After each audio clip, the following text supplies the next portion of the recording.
Bonjour, mon nom c'est Alain Valois. Je suis propriétaire de la compagnie Valissem Incorporée. Moi, je suis dans les semences d'orge de brasserie, surtout ma spécialité depuis plus de 20 ans.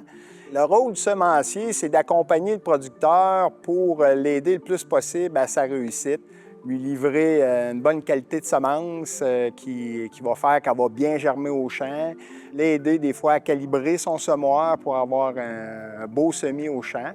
On va l'accompagner pour lui donner des recommandations sur sa culture durant l'année. Si on vise des bons rendements, il faut avoir un champ qui se draine bien. On sait que l'orge, point de vue, quand il y a un manque d'égouttement, c'est une céréale qui est un petit peu sensible. Des champs qui ont des bons pH favorisent un grand rendement. Le cultivar d'orge, il faut prendre des variétés qui sont reconnues brassicoles. C'est pas n'importe quelle orge parce qu'on a des critères comme bêta-glucane, des niveaux de protéines qui sont pas trop élevés, des grosses orges qui donnent du gros grain pour avoir beaucoup d'extraits lors du brassage.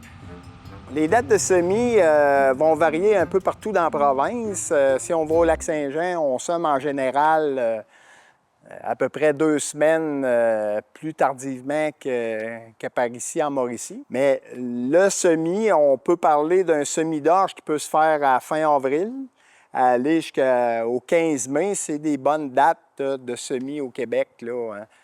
En fertilisation, l'orge, elle a un avantage parce que l'orge demande moins de fertilisants, exemple, versus le blé. Point de vue économie, si la personne est en conventionnel, ça fait moins d'engrais à acheter. Ceux qui vont travailler en biologique, moins de fumier à ajouter. C'est un avantage pour le producteur, une économie qui est là. Les prix de l'orge, en étant meilleurs, font que c'est une culture qui devient payante à faire pour le producteur. Bien, la récolte, ça dépend du temps de semis. On calcule à peu près un 90 jours.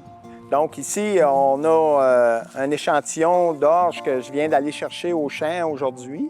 Ici, vous avez de l'orge. Quand elle est cassée comme ça, puis elle regarde vers le sol, c'est prêt à récolter.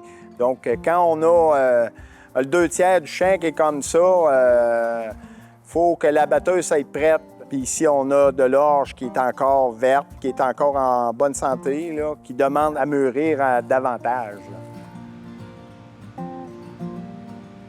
Point de vue ajustement de batteuse, c'est important que celui qui rentre dans le champ, qui aille voir qu'est-ce qui se passe en arrière de la batteuse. T'sais.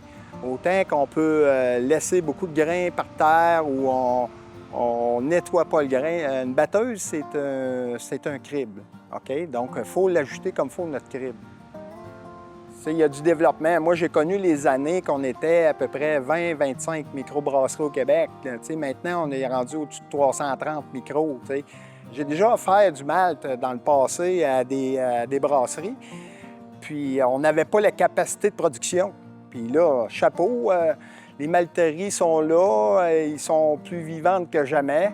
Nous, les producteurs, on les invite à produire davantage cette belle production-là.